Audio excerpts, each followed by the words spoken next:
Praise the lord. అందరికీ వందనాలండి. మరి నందిగం విజయ సుశీల గారు, మరి పాస్టర్ నందిగం యేసరత్నం గారి మిసెస్ గారు మరి డిసెంబర్ 15వ తారీఖు 2024న పరలోకానికి మరి వెళ్ళారు.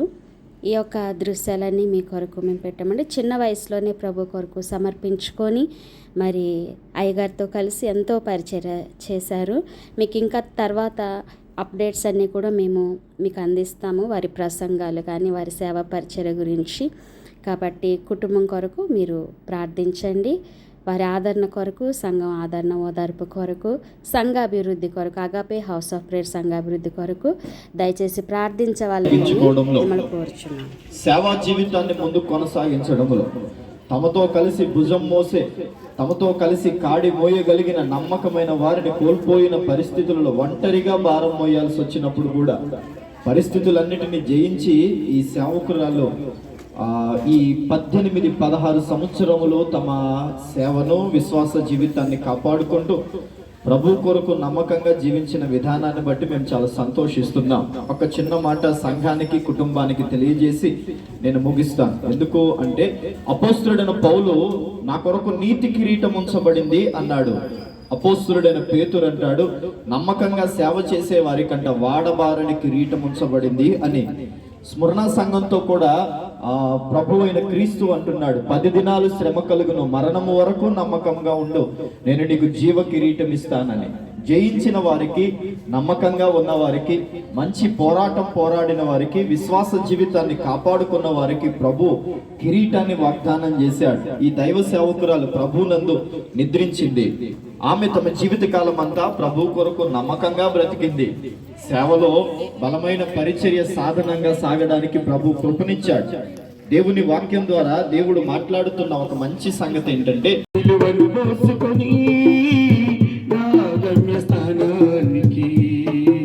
సాగిపోచున్నాను సిలువను మోసుకొని నా గమ్యస్థానానికి.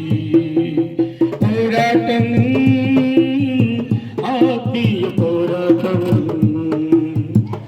ఆదియు అంతము లేనివాడు నా యేసు ఆసీనుడయ్యాడు సింహాసనమందు.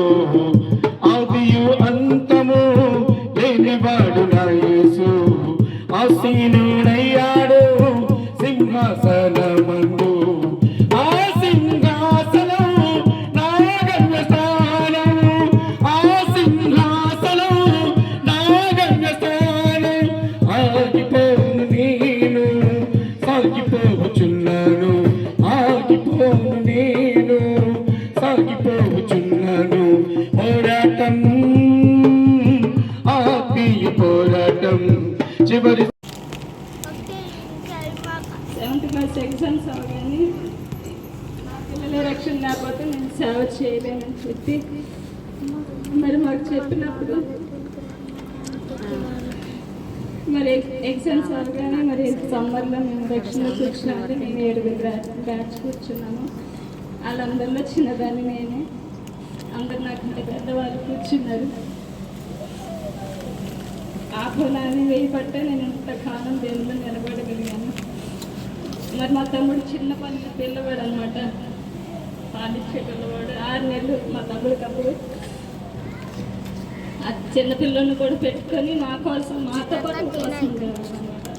ఈ మొదటి నుంచి సేవ స్టార్ట్ అయిన దగ్గర నుంచి కూడా ఎంతమంది రక్షణలో కూర్చుంటారో వాళ్ళందరి కోసం, ఒక్కరు కూర్చున్నా ఎక్కువ మంది కూర్చున్న వాళ్ళ కోసం ఉపవాసం ప్రార్థన చేసేవాళ్ళు వాళ్ళతో పాటు.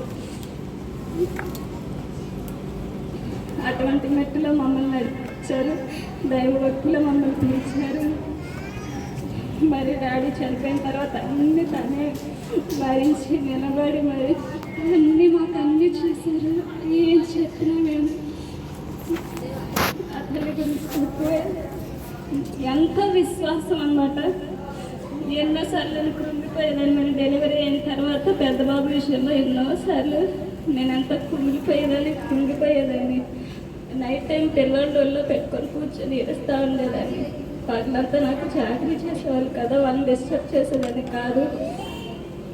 అయితే ఒకరోజు చూశారు, అట్లా కూర్చొని ఏడుస్తూ ఉన్నాను. ఇప్పుడు 12:30 అయింది.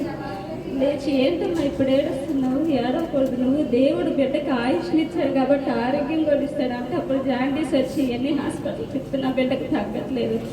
అప్పుడు ఏమన్నారంటే దేవుడు ఆయుష్ ఇచ్చాడు కాబట్టి ఆరోగ్యం కూడా ఇస్తాడు, నువ్వు అస్సలు అవిశ్వాసం చెందదు, విశ్వాసంతో ఉండి ప్రార్థన చెయ్యి, దేవుడు నీ బిడ్డను బ్రతికిచ్చాడు కాబట్టి ఆ బిడ్డ గొప్పవాడు అవుతాడని చెప్పినప్పుడు నిజంగా నా పెద్ద బిడ్డ విషయంలో ఎన్నో ఆరోగ్య పరిస్థితులు నాకు దేవుడు బ్రతికించి ఎన్నో టాలెంట్ మన్నైన ఈ దేహం మహిమ రూపమై ధవళ వర్ణ వస్త్రములు ధరించుదము.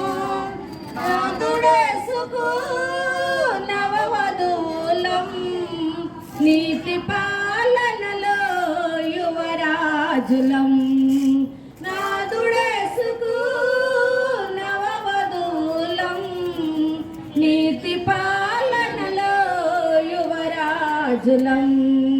హోసన్నా హోసన్నా హోసన్నా హోసన్నా హోసన్నా హోసన్నా హోసన్నా హోసన్నా హోసన్నా హోసన్నా హోసన్నా హోసన్నా హోసన్నను స్తుతి పాడుచు సియోనుకు వెళ్ళెదం. హోసన్నను స్తుతి పాడుచు సియోనుకు వెళ్ళెదం. నడుస్తున్న వాడిని, అమ్మగారిని, ఆ కుటుంబాన్ని, ఈ సేవను చాలా దగ్గరగా చూసిన వాడిని, అమ్మగారు